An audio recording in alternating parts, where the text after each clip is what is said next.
Okay. Page 10.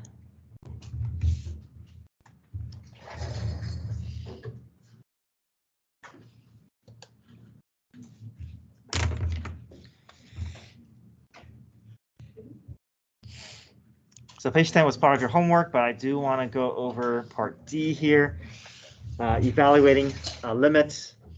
Now, this is evaluating a limit from a derivative perspective. So this is really, it looks messy, but it's College Board seeing if students can recognize the need for L'Hopital's rule. So let me go through those steps. The first thing we do is we always evaluate, yes, page 10. So this is part of the homework that you guys did, but I do want to go over this type of problem with you specifically. The first thing we do with limit is we always evaluate, okay? Because if we can evaluate the limit and if we get a real number, then that's the end of it. There's nothing more to do after that. That goes if it's a regular limit or whether it's a limit involving function notation. We always plug in first, okay? So 2 goes in for x, and let's see what happens. I get f prime of 2 over e to the 2 minus 2 minus 1. Okay, let's see where this leads us. F prime of 2 is coming from our graph. So this is the f prime graph. So f prime of 2 is just equal to what? To 0. Okay, so we know the numerator is 0, denominator e to the 0. 2 minus 2 is 0. E to the 0 is 1. 1 minus 1 is also 0. So the condition has been met for us now to apply L'Hopital's rule. Okay, so we want to make sure that a couple of things here. 0 over 0 is not the limit. We can't just stop here and say that's the limit.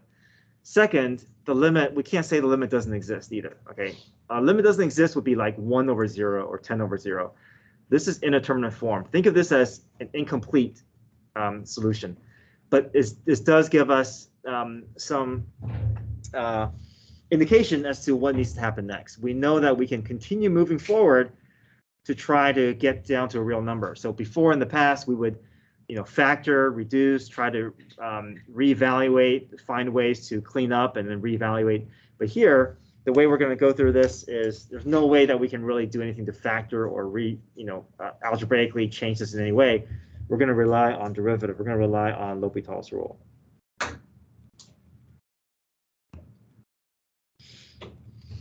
Okay, so we can only do L'Hopital's rule if we get this 0 over 0. So if we get 0 over 0, that's a green light to allow us to apply L'Hopital's rule once. So L'Hopital's rule says, take the derivative of the numerator, and then separately take the derivative of the denominator. And once you do that, you're going to reevaluate the limit in the hope that we get a real number to show up. Okay. So the purpose of finding the derivative is so that it can create a different version of an expression for us to evaluate the limit. Okay, so let's find the derivative of the numerator here. So what is f prime going to turn into? Yeah, f double prime. It's in function notation. But e to the x minus 2 is a specific expression that we can actually find the derivative for.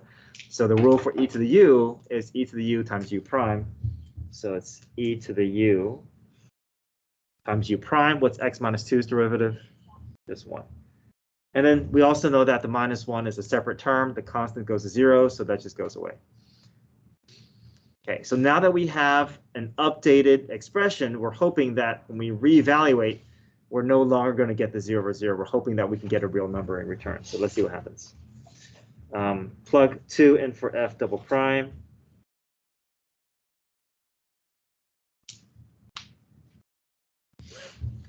So f double prime of 2, we go to our graph.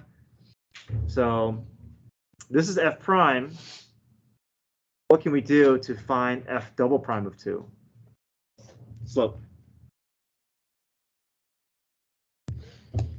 So I can just pick 2 points along this line that are easy to identify and just do rise over run up 2 over 1. Right. This is the f prime graph, so f double prime must be referring to the slope. and it's a straight line, so or a line where I can easily find the slope. So my slope is 2. That's my f double prime value. And 2 minus 2 is 0, but e to the 0 is 1. So we have a real number, and that is our limit. Now, what if through the second time through, we still got a 0 over 0? Yeah. Apply L'Hopital's rule again. Okay. So each time we get 0 over 0, that gives us the green light to apply L'Hopital's rule once. Okay, so if you get it multiple times, then that's going to tell you how many times you can apply L'Hopital's rule. But here's what we want to do. We want to make sure that you don't just apply L'Hopital's rule continuously until you get down to a number. You want to do L'Hopital's rule once, and as soon as you apply it once, you want to start evaluating the limit to see what it gives you. Okay, any questions with that? Now, as a side note, I do want to point something out here about notations. On the AP exam, especially with limits and especially on FRQs, they're really picky about equal signs. So if you use equal sign, you really want to make sure that whatever's on to the left and to the right are actually equal to each other. So here, especially with L'Hopital's rule, we can't really use equal sign. Now, if you use equal sign on the test or quiz, for me, I won't take off any points. But just to let you know, for AP exams, they're really particular about equal signs. If the terms on both sides are not exactly equal to each other, then you may lose a point. So the way that you can work around it is don't even use equal signs and just use arrows. Okay, because a lot of us use equal sign not because it's truly equal, but because we just are showing that we are moving to the next step, right? But on the AP exam, they're not going to interpret it that way. They're going to actually look at that equal sign as, okay, are the terms on both sides of the equal sign actually equivalent? If they're not, then there's an issue. So the way you can avoid it is just don't use any notation or use arrows. Okay, if you just left everything blank and just went from one step to the next without any indication, without any equal sign, you won't get any points off. But if you get an equal, as soon as you introduce an equal sign, the graders have to look specifically at a lot more detail. So just be aware of that. Thanks. And I will, remind us when we get closer to the AP exam, just especially in FRQs, just be aware of when you use equal signs, just because you don't want to just lose points because you just randomly use an equal sign because you just wanted to show that you're taking the next step.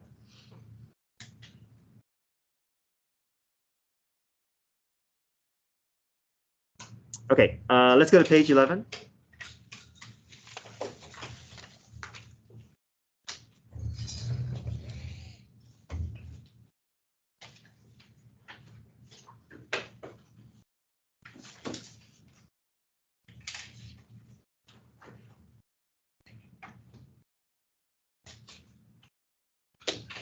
Yeah.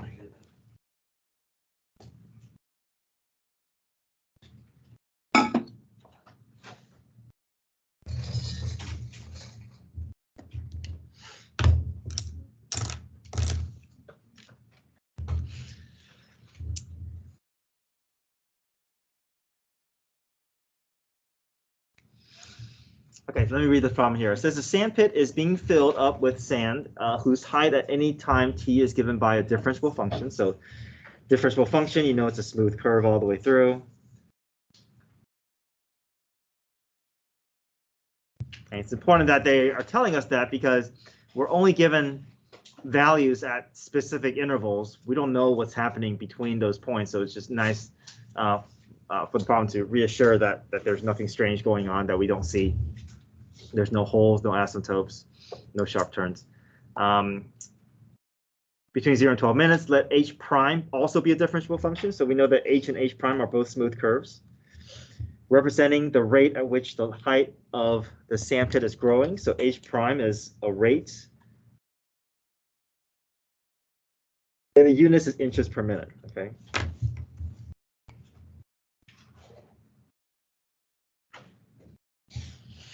So it's nice to know, yeah, that h prime is in terms of inches per minute, that the sand pit is growing it's known that h prime is increasing on its entire domain. Values of h prime are given at select values of t. The height of the sand pile is 40 inches at 9 minutes. Okay. Part A says estimate h double prime of 2. Now, h double prime is talking about the derivative of h prime, but we don't have a function to find the derivative. It says estimate. So if we can't find the derivative, the best thing we can do is involve what? What's another word for derivative? Slope. Yep. So we'll just pick the two closest points, closest to our target, and just find the slope. Right. Rate of change. So we know that h double prime of 2. Based off of the limited information that we have, we're just going to choose the closest order pairs to our target. So change in h prime over change in t.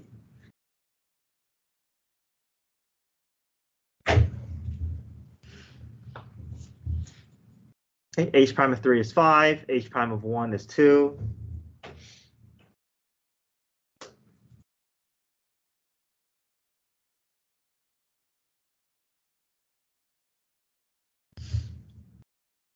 Okay, h prime is inches per minute, so h double prime is going to be what? Yeah, inches per minute squared.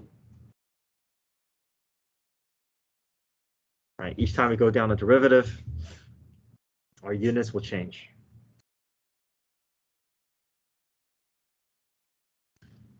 Okay, it says explain the meaning of h double prime of 2 in the context of this problem. Now, h prime is inches per minute, so we have to say something about the fact that we're not talking about inches per minute, we're talking about inches per minute squared. So this is the way that you want to be able to word this. You want to be able to indicate that in words that you're talking about the second derivative. So here's a way that you can say it. You can say the rate of sandpit height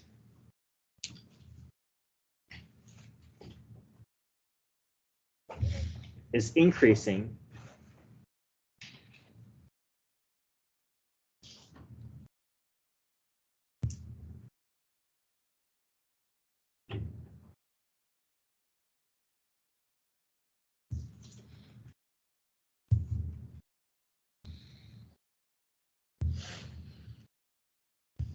Okay, this is the way that you want to be able to say it. So let me talk about why we say it this way. Okay, we're talking about, well, we want to talk about the rate of change of h prime. We're talking about h double prime. So we know that the rate at which the sandpit height changes, or sorry, if we're talking about the rate of sandpit height, that is at the h prime level, right? But when you see it, when you involve the word increasing or decreasing or changing, you're now talking about the rate of a rate. Now you're talking about the second derivative. Because it's positive, we're able to say that. So rate of sandpit height is h prime. If you say the word increase, you're talking about now you're at the h double prime level. Okay, does that make sense? So this is the best way to talk about a rate of a rate. You say something that represents that initial function, and then you use the word increase, decrease, or changes to indicate that you are talking about that second derivative. Okay, so this is the way to, on the AP exam, to earn that full credit. This is the way to indicate to them that you understand what this means. Now, I think for many of us, when we think of second derivative, we think of acceleration. So some students, on the AP exam, they would say, the acceleration of rate of sandpit is changing. So we don't want to involve the word acceleration or velocity if it's not a particle motion problem. AP is not going to give credit for something that, even though it is second derivative, it doesn't fit the context of the problem. So you don't want to just use acceleration just because you see something that's second derivative. Okay, so you want to use it in the correct context. Okay. All right, so part B. Use a right Riemann sum with the subinterval given in the table to approximate the integral from 0 to 12 of h prime with the correct units, explain the meaning of the definite integral from 0 to 12 of h prime in the context of this problem. Okay, so write Riemann sum. We know we have to do width times height for each of our rectangles. So the way we're going to build our rectangle is, it says using each of the subintervals. So from middle to middle, we're going to create these subintervals, and we're just going to subtract each of these t values. Okay, if we subtract each of these t values, it'll give us the width. So 1 minus 0 is 1, 3 minus 1 is 2, 9 minus 3 is 6, 12 minus 9 is 3. Okay, so these numbers are going to kind of indicate the width of these rectangles that we're building. Okay, and the height is going to come from the second row here. So for each of the rectangles, we want to be able to pick off the width and the appropriate height. So the first rectangle, that's a width of 1, but height, we're choosing either between 1 and 2. And the way we know which one to choose is because the problem says use right Riemann sum. So we want to choose the right value of each subinterval. So the first rectangle will be width of 1, height of 2, so 1 times 2. Second rectangle, 2 times 5. Third rectangle, 6 times 7. Fourth rectangle, 3 times 10.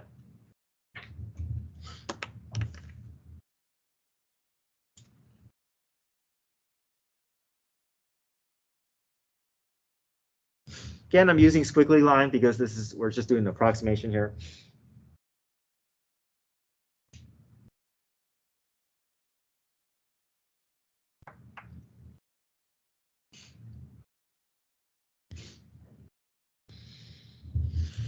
Okay, just going to speed up the process here, but on the quiz on Friday, you'll get to use your calculator.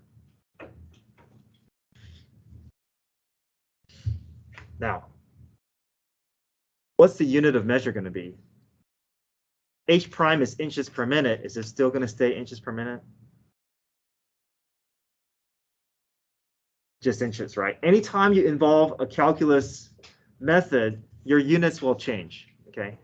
So basically, we're taking this H prime and we're making it rise up to H of t. So in other words, you know that this is area, right? Area is width times height. Well, H prime is in terms of inches per minute. You're multiplying by something that is in terms of minutes. So what's going to happen? Your minutes will go away and you're left with inches.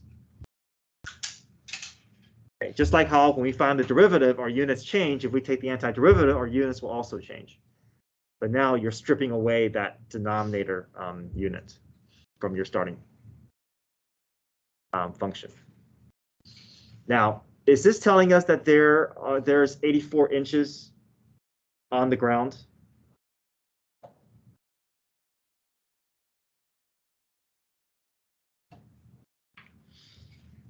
Okay, so we don't know exactly what's happening before 0, or we don't know what's happening. We don't know how much is on the ground to begin with. Well, it's actually, we're told that the height of the sandpit is 40 inches at 9 minutes, but we don't know exactly how much there is to be. And also, this is not telling us, that there's 84 inches. It just tells us that there's a change of 84 inches between 0 and 12 minutes. Okay, so 84 inches is the change in height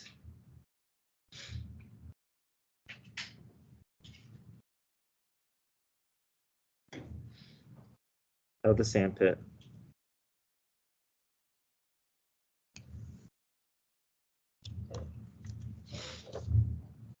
in the 12 minutes.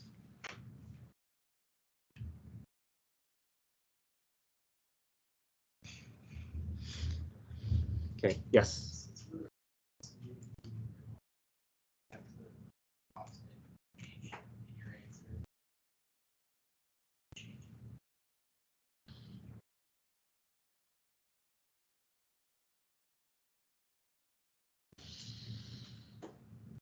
I think if we have that squiggly line here, that is enough.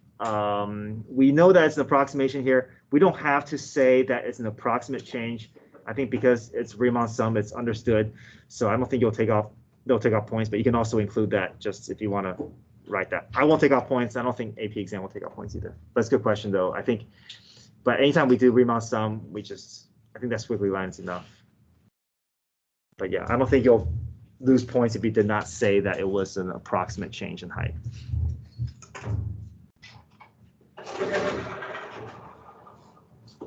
Okay. Next part.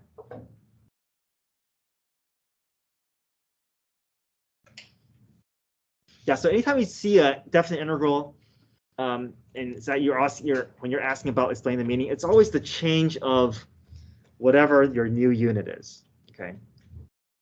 Because you're basically, you're accumulating all these rates of change. So when all is said and done, all you have is how much total change did you experience in that time period, okay? Okay, part D.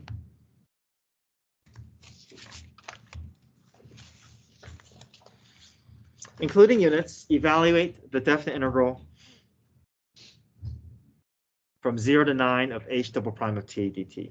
Okay, so let me just remind us that this is an application of first theorem of calculus. First theorem says that if I take the definite integral from a to b of f prime, that f prime is going to rise up to the f of x level, and then I'm just going to, and then I'm going to, then I would, after I get my antiderivative, I'm just taking turns with my upper and lower bound.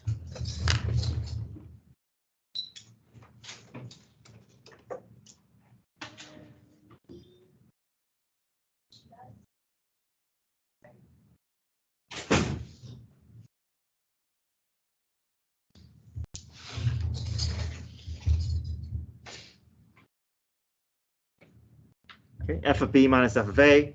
So that's application of first theorem. Let's see if we can apply that for this particular problem.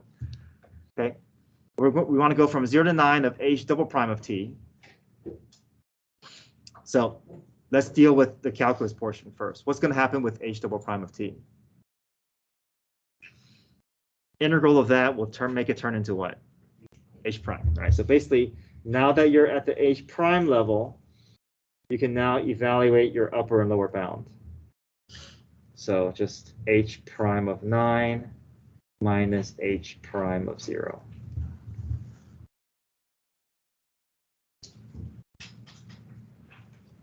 Okay, we go to our table. H prime of 9 is 7 minus 1, which is 6.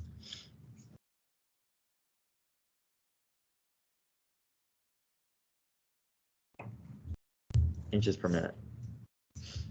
We're at the h prime level, so our units will be inches per minute.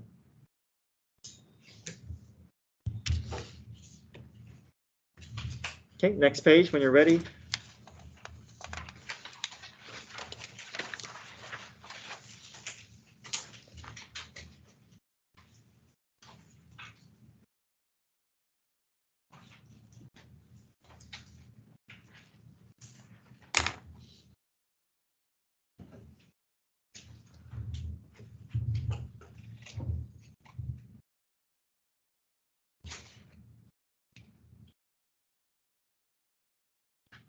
Everybody good? Okay. Part E, write the equation of the line tangent to the graph of h of t at t equals 9. Use the tangent line to approximate h of 10. Is this an over approximation or under approximation of the true value of h of 10? Justify. So there's a couple of things going on here. Let's just focus on the first part, which is writing the equation of the tangent line. So what information do we need? We need, so to get the equation of tangent line, we always need what? Point and slope, right? And then we'll put in the point slope form.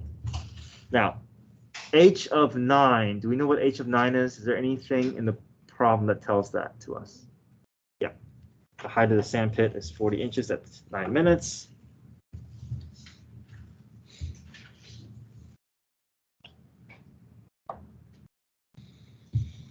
Okay, we also need slope. We also need something about h prime of 9. Do we know what h prime of 9 is?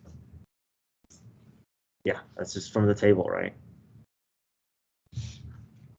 Now, normally, we will do point slope form, which is y minus y1 is equal to m times x minus x1. But just to make it so that we're able to match things a little better, let's do this in terms of the variables that we have. Let's do this in terms of t and h. So basically, your t is always going to be your quote-unquote x. And then whatever your other variable is, that's your quote-unquote y. Okay, so whenever you see a variable that is not in terms of x and y, typically it's always time and something else. So t is your x, and in this case, h is your y. So let me just make that adjustment here, just so that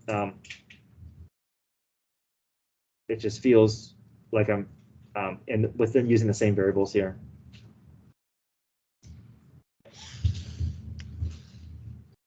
So 9 is my t, 40 is, or 9 is my t sub 1, 40 is my h sub 1, and then 7 is my slope. I'm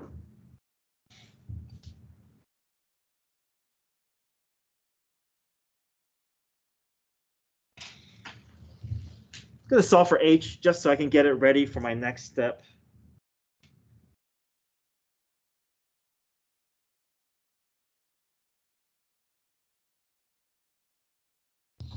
So the problem says, use this tangent line to approximate h of 10. So now that I have my tangent line, I'm going to insert 10 in for t, and that will be my linear approximation. This is my linear approximation here.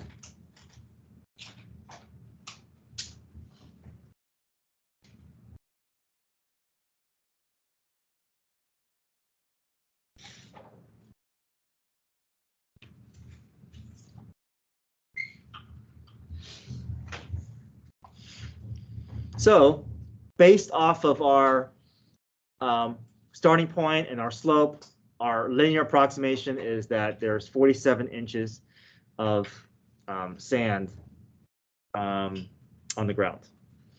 Okay, that's our approximation. Okay, so we have there's 3 parts here. We have the equation, we have the tangent line, and now this last part we haven't really talked about it over the course of the year. So I do want to kind of touch on this. It's saying, is this an over approximation or under approximation of the true value of h of 10? So to do that, we need to gather some more information. Okay, so we know that h prime is positive, right? So we know that h of t is going to be rising. That sand pit is going to be growing. But how do we know whether it's an over approximation or under approximation? Okay, so here's the hint. The hint is going to come from this sentence here. It is known that h prime is increasing on its entire domain. Okay, let's talk about this here. H prime is increasing. What is that telling us? Okay, something else though. This is not the same thing as saying h prime is positive. It's saying that h prime is increasing. Okay, something else though. Can we say something about another function? Good. H double prime is positive. Okay. If h prime is increasing, that means h double prime is positive. So how does that help us? H double prime is positive. Now think about a graph here. If the second derivative is positive, what does that graph look like? Okay. Second derivative. We know first derivative is slope. Second derivative is what? Concave. Positive is concave what? Up. Okay. Now, this is the shape of the graph, okay? H of t is going to have a concave up graph. Okay, it's increasing, but it's also, well, h prime is positive, but also h double prime is concave up. So think about what that means. The graph is concave up, okay? So imagine a graph that's concave up, okay? You're creating a tangent line to a specific point on that graph. There's a tangent line. Now, if the graph is concave up, the tangent line is always going to be what? Above or below that curve? Below. So because the graph is concave up, any approximation that we make with this tangent line is always going to be an under approximation. So that's something that I haven't gone over the course of the year, but that's how we can take a linear approximation and go one step further and say whether it's an under or over approximation. We look to see how is the curve behaving. If the curve is concave up, then you're always going to get an under approximation. But now let's think about the other scenario. What if the graph is concave down? Then any linear approximation you make is going to be above the curve. Okay, so.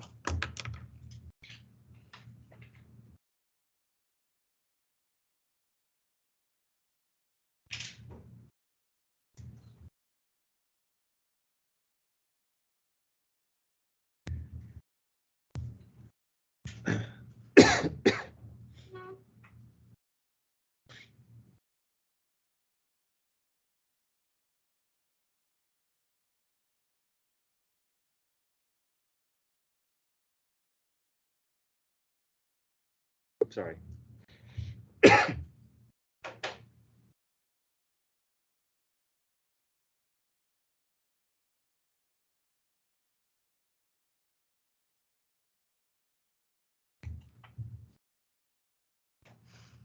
So since h double prime of 10 is greater than 0, our graph is concave up. If the graph is concave up, anytime we do a linear approximation, it's going to sit below the curve. Therefore, whatever approximation we make with the tangent line is always going to be an under approximation.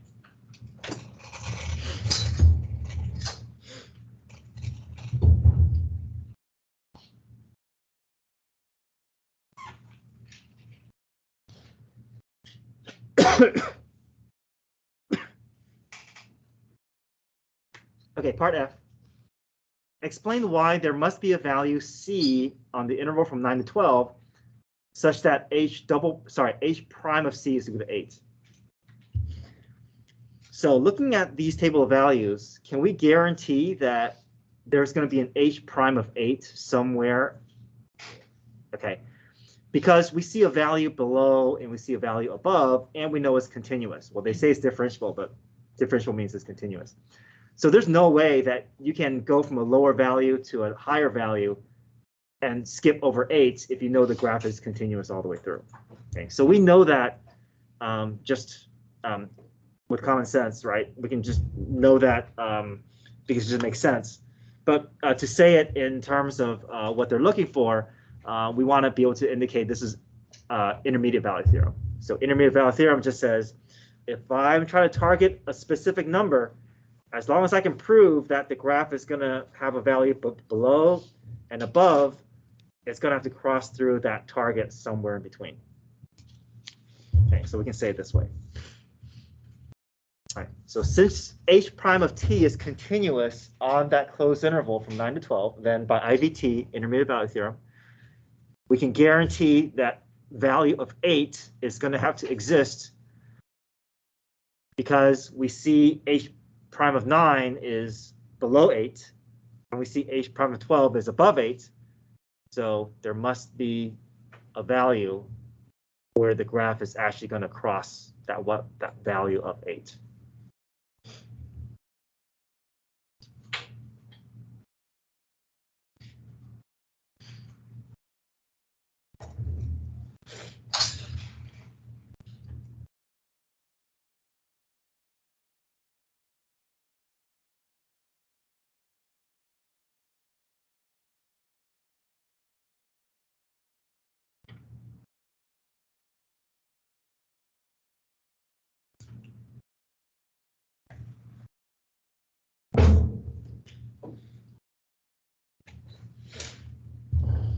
Okay, part G. Explain why there must be a value of C on the interval from 0 to 12 such that h double prime of C is equal to 3/4. So we don't have h double prime, and we don't have a function for us to find the second derivative. But what we do have is we have h prime. So we know that h double prime is basically the slope of h prime. We have values for h prime. So what method do we have to, if we want to guarantee a specific slope of h prime? What theorem did we talk about yesterday?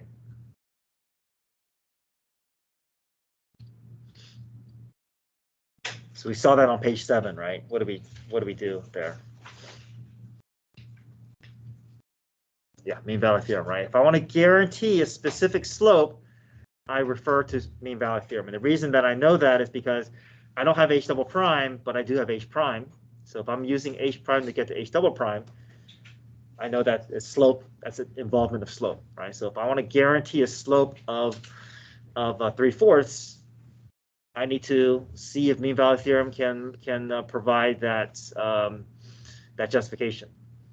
So we take the time to find the slope between the endpoints that's provided. So we know the slope of h prime is going to give me information about h double prime.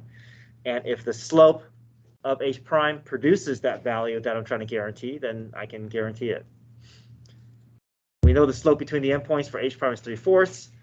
So we know that there must be a specific point on that h double prime graph where the slope, where that value is exactly 3/4. Or in other words, we know that there's going to be a point on the h prime graph where the slope of the tangent, where the slope of that h prime is exactly 3/4. So just understand that this 3/4 is the slope value.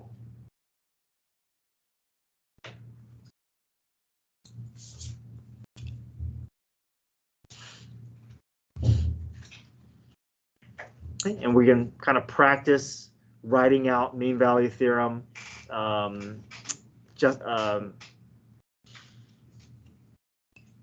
conditions, right? H prime continuous with open bracket, sorry, continuous with closed bracket, and differentiable is with open parentheses. Or rather, closed interval for continuous, open interval for differentiable.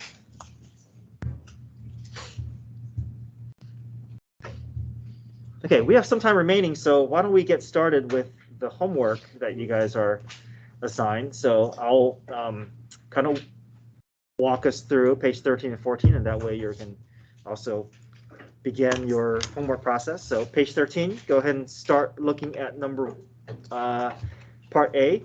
You're going to feel that this is very similar to what we did yesterday, just the numbers are different, but very similar process. So start looking. Page 13, this is part of your homework tonight.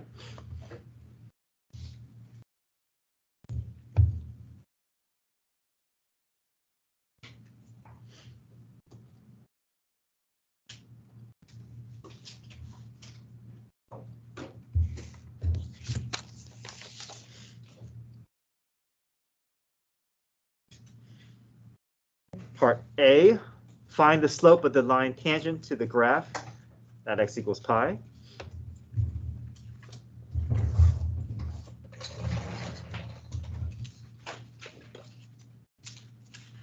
Okay, anybody still need this page?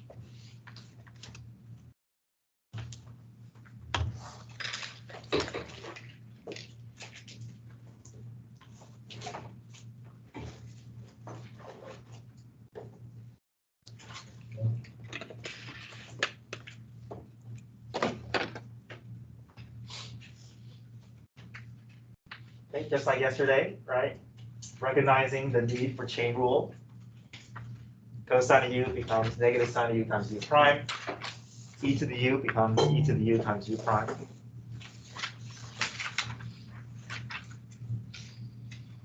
So two-step process, right? Find the derivative first, and then you can insert pi into the derivative.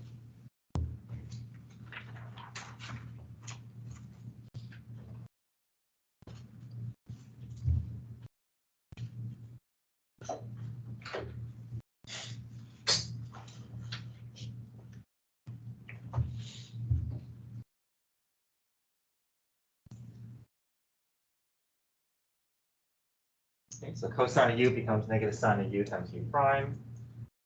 E to the sine becomes e to the sine times cosine.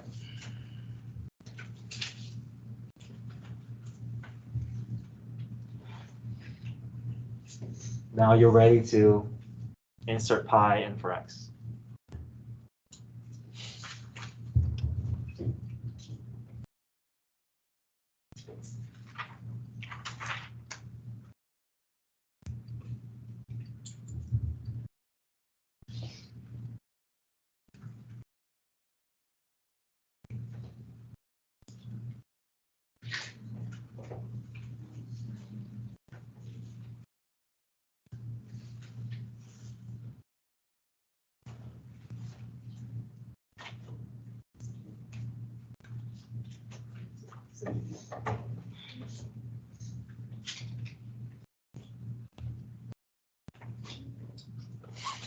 Okay, we're ready to insert pi for all the x values.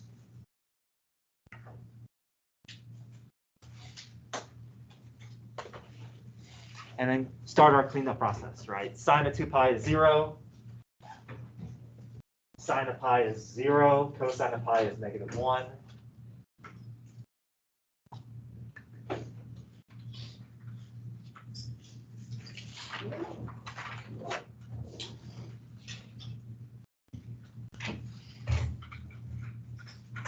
So that just gets us to -1.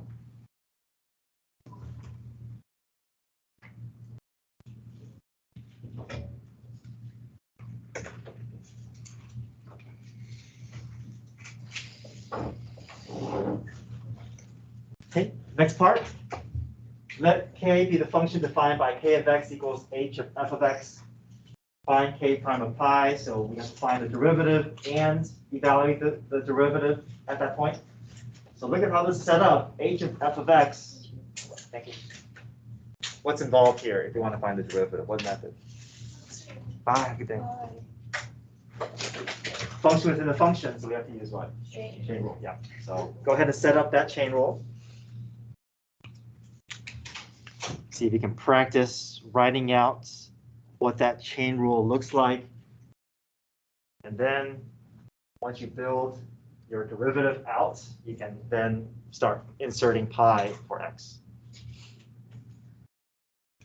Okay, remember chain rule is outside derivative times inside derivative.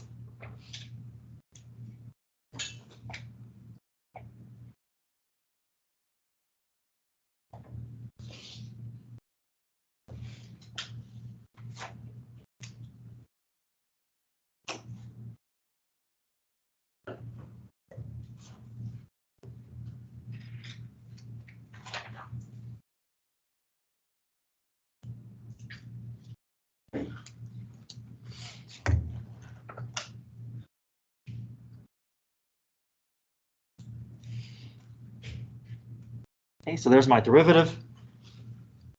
H prime of f of x. This represents the outside's derivative multiplied by the inside's derivative. So now that I have my derivative spelled out, I can replace every x with pi.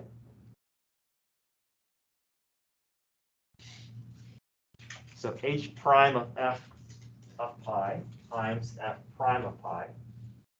So just understand that when you go through chain rule, you really want to kind of go through a step by step. You're not going to be able to get to the answer in one go. You want to kind of write things out piece by piece. So what's the next thing that we should look for here? F of pi, right? So how do I find f of pi? Yeah, plug pi into the original f of x. Right, so we gotta take a little bit of a detour and actually find that information. It's not given to us. We actually have to go through the process of finding that f of pi value. And then once we get to a number, then we can insert and then come back to the problem.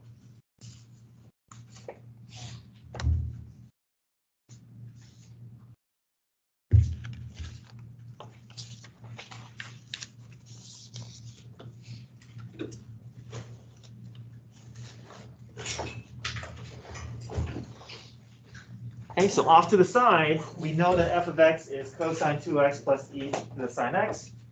Replace pi in for x.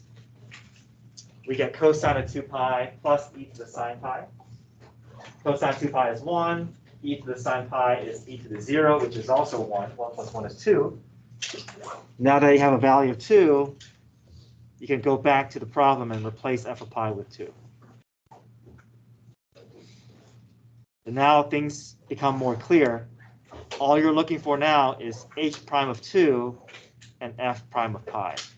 H prime of 2, we have the h of x graph, so what can I use to find h prime of 2? Find slope, yep. So you go to your h of x graph, that line segment is part of a negative slope. You count that slope there, down 1/3, which is negative 1/3.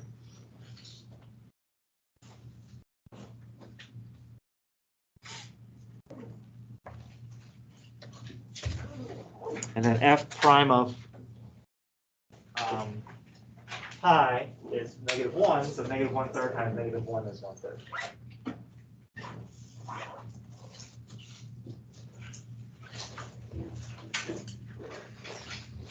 Okay, so you guys have homework, page 13 and 14. I'll check pages 11 through 14 tomorrow, beginning of class. I'll send out a reminder this afternoon.